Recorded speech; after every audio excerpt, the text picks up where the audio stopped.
Morning, welcome to KD classes. देखिए आज आपके सामने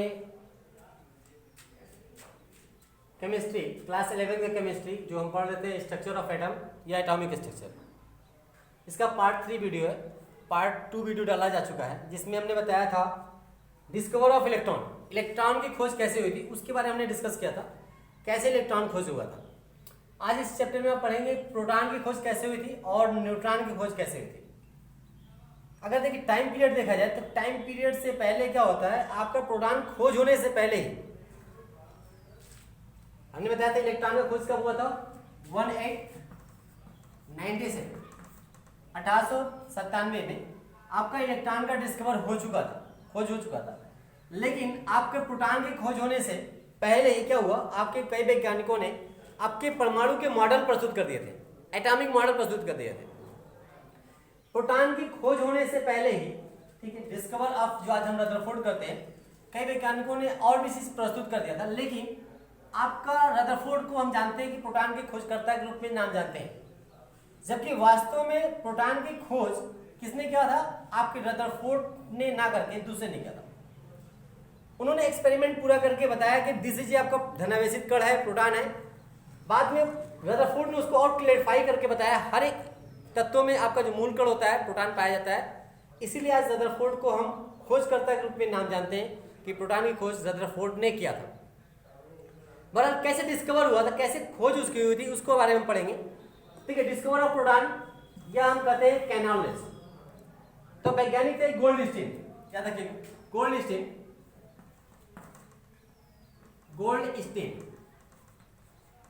वैज्ञानिक थे गोल्डस्टीन 1886 में। गोल्डस्टीन वैज्ञानिक ने क्या बताया कि आपको उन्होंने जस्ट आपका कैथोड जो आपका विसर्जन नली थी, ट्यूब वाला जो प्रोसेस था, उस ट्यूब वाले प्रोसेस के माध्यम से इन्होंने भी क्या था, आपका कैनाल किरणों को खोज किया था, धनावेशित किरणों को खोज किया था। जिस प्रकार इलेक्ट्रॉन की खोज विसर्जन नली के माध्यम से हुआ था, यानी आपके ट्यूब के माध्यम से हुआ था, सेम इन्होंने भी क्या कहा था, उसी ट्यूब के माध्यम से इन्होंने कैनाल किरणों की खोज हुआ था। और हम जानते हैं जब कोई एक चीज खोज हो जाता है तो उस पर काफी लोग रिसर्च करते हैं। जैसे परमाणु के पार्टिकल का नाम आया कि परमाणु में फंडामेंटल पार्टिकल होते हैं, तो फंडामेंटल पार्टिकल जो इलेक्ट्रॉन का खोज हुआ तो ढेर सारे वैज्ञानिक लग गए कि मैं खोज कर लूं। उसी में गोल्डस्टीन भी थे। तो गोल्डस्टीन ने सबसे पहले 1886 में इन्होंने जो आपका ट्यूब वाला प्रोसेस था, ट्यूब वाला एक्सपेरिमेंट था, उस ट्यूब वाले एक्सपेरिमेंट को दोहराया। डिफरेंट क्या था, वहां पर जो कैथोड यूज था वह कैथोड प्लेन था, लेकिन इन्होंने जो कैथोड यूज किया वो परफोरेटेड थे, यानी छिद्र युक्त थे। कैसे थे, परफोरेटेड, यानी छिद्र था, यानी उसमें क्या था, आपका पोर था, जगह जगह पोर था। यह डिफरेंट था। ट्यूब प्रोसेस यहां भी, ट्यूब प्रोसेस यहां भी डिफरेंट। क्या, वहां पर एक प्लेन कैथोड लिया गया था, जबकि यहां कैथोड कैसा है, आपका परफोरेटेड है, यानी उसमें ब्रेकडाउन है, टूटा हुआ है, छिद्रित है, यानी एक पोर बना हुआ, होल बना हुआ है। दूसरा उन्होंने क्या किया था, वहां पर क्या था, आपको दाब को कम कर दिया गया, लेकिन जबकि यहां पर दाब को कम ना करके आपको अल्प दाब में यूज किया गया। अर्थात यहां पर गैस की मात्रा यहां पर थी अधिक मात्रा में। दो चीज देखिए डिफरेंट है। वहां पर समझ लीजिए पूरे वैक्यूम लगा करके पूरे प्रेशर को, दाब को कम कर दिया गया, जिससे आपका गैस थोड़ा कम मात्रा में थी, जबकि यहां पर गैस अधिक मात्रा में थी। ये डिफरेंट है। और से डिफरेंट, ये दो चीज डिफरेंट को लेकर इन्होंने कैनाल किरणें को खोज किया, डिस्कवर ऑफ प्रोटॉन खोज किया। तो कैनाल किरणें क्यों कहा जाता है, हम एक्सपेरिमेंट से समझेंगे, जानेंगे। आइए देखते हैं। याद रखिए गोल्डस्टीन ने सबसे पहले 1886 में आपका एक्सपेरिमेंट किया था। इन्होंने क्या किया, एक नली लिया, ट्यूब लिया,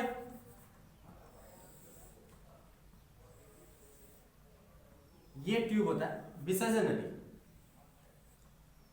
विसर्जन नली में इन्होंने जो कैथोड लिया था, ये जो कैथोड था इनका कैसा था, छिद्रयुक्त। कैसा था, छिद्रयुक्त। जबकि एनोड था प्लेन था।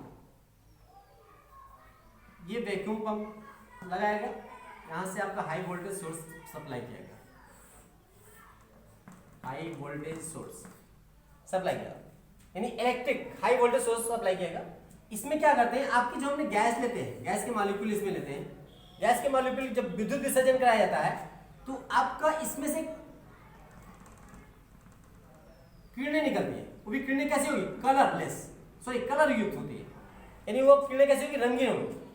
आप देखिए ये किरणें निकल रही है, एक किरण इधर आ रही है, एक किरण इधर आ रही है, और एक किरण कहां जा रही है, इस तरफ।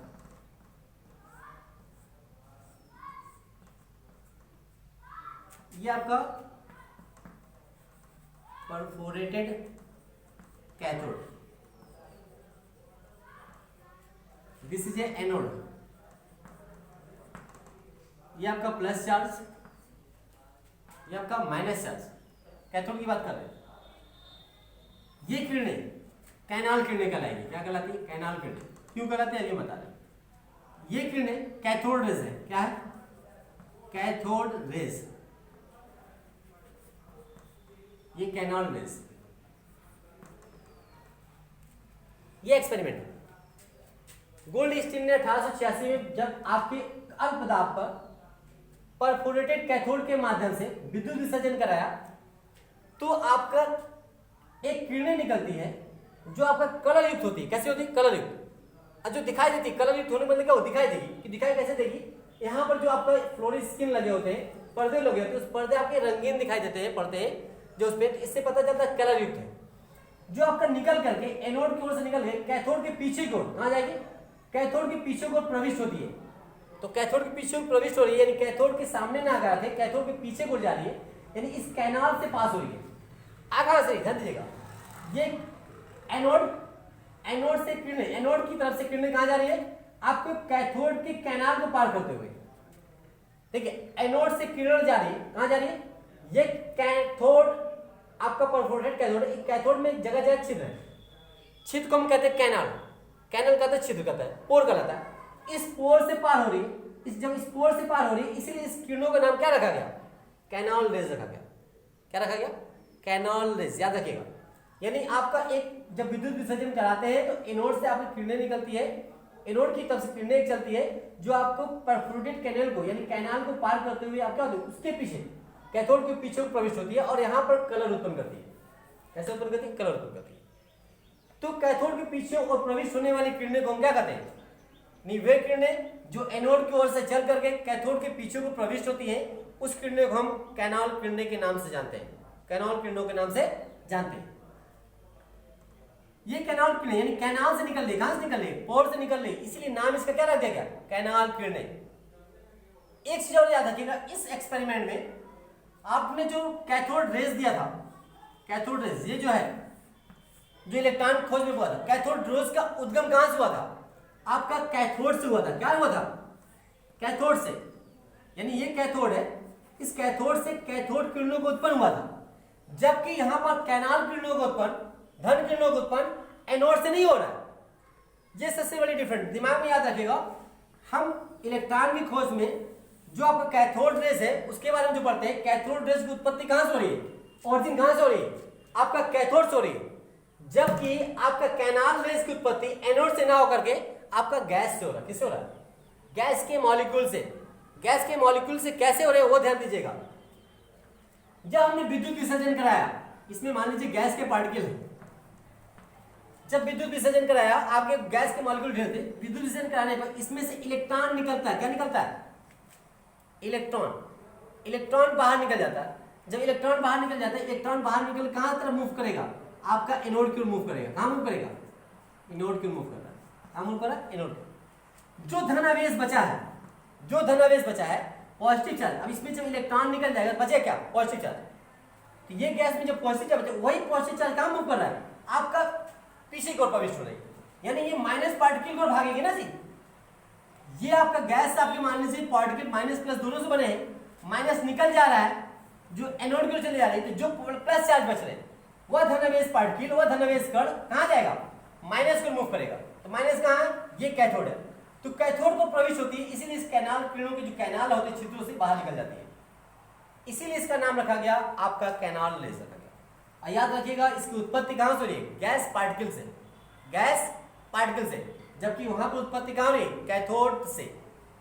कैथोड रेज की उत्पत्ति कैथोड से, जबकि कैनाल रेज की उत्पत्ति एनोड से ना होकर के कहां से हुई? गैस के पार्टिकल से, गैस के पार्टिकल से। ये हो गया गोल्डस्टीन ने एक्सपेरिमेंट किया था।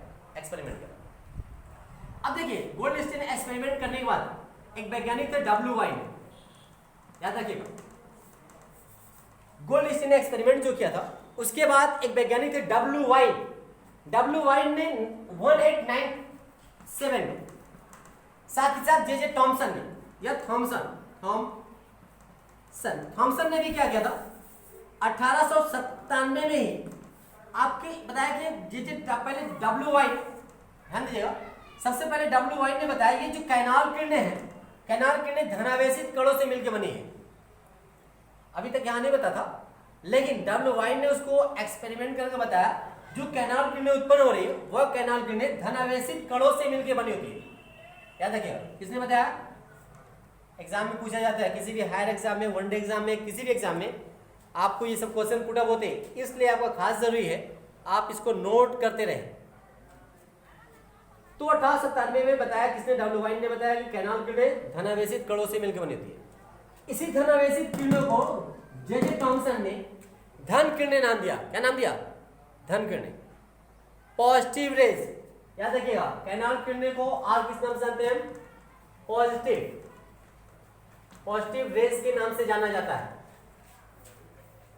किसने बताया था पॉजिटिव रेज? जे थॉमसन ने। कब? 1897 में। पॉजिटिव रेज यानी धन किरणें नाम दिया गया, लेकिन धनावेशित कणों से मिलकर बना, किसने बताया? डब्ल्यू वाइन ने। ये चीज याद रखिएगा, ये एक्सपेरिमेंट हुआ, उनका आपका निर्णय हुआ। उसके बाद ये देखिए, जब कैनाल किरणों की उत्पत्ति हो गई तो कैनाल किरणों को थोड़ा नेचर यूज कर ले, उसका नेचर क्या होता है, उसकी प्रॉपर्टी क्या होती है।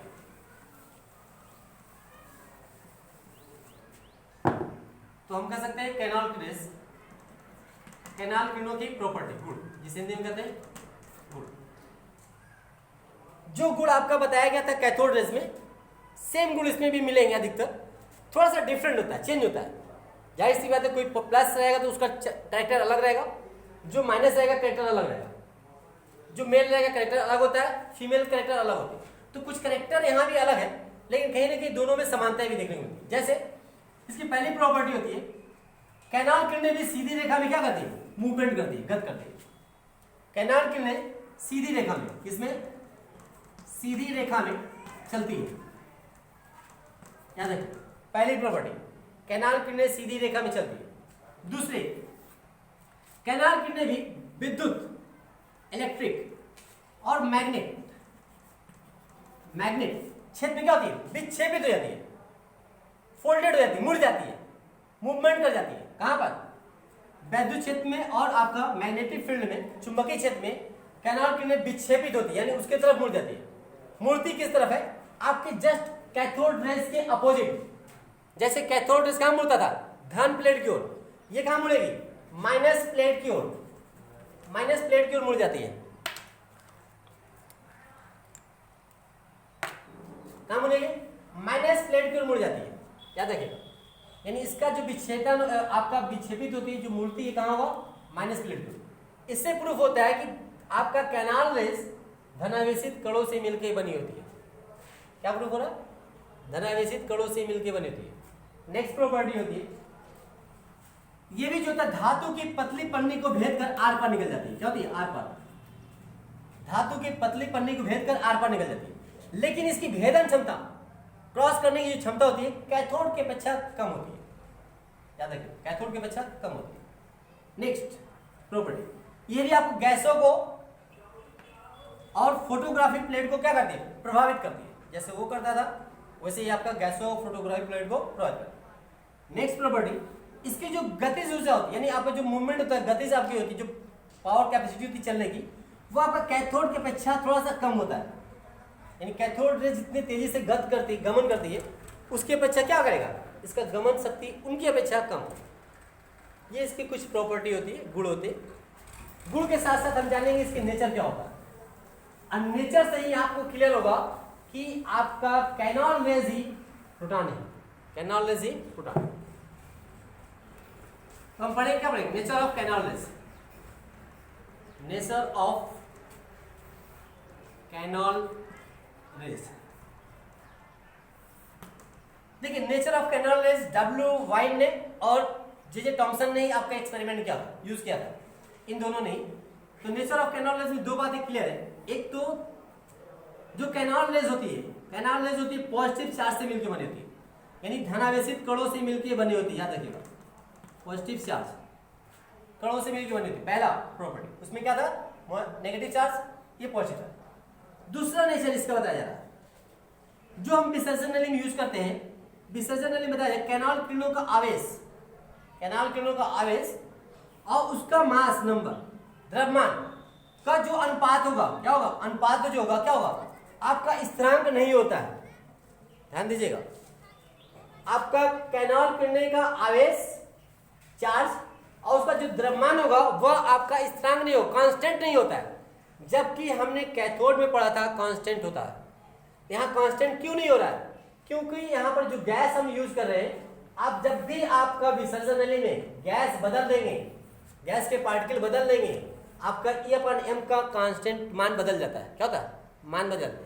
जब मान बदल जा रहा है तो इससे क्लियर हो रहा है कि हर एक एलिमेंट का कहीं ना कहीं आपका E/m का मास अलग अलग होते हैं। यानी हर एक एलिमेंट में आपका निश्चित नहीं है कि आपका कितना उसका द्रव्यमान होगा। सब एलिमेंट के द्रव्यमान क्या होते हैं, डिफरेंट होते हैं। और डिफरेंट होने का कारण ये है, इसलिए E/m का मान क्या रहा है, कांस्टेंट नहीं, अलग अलग आ रहा है, यूज अलग अलग।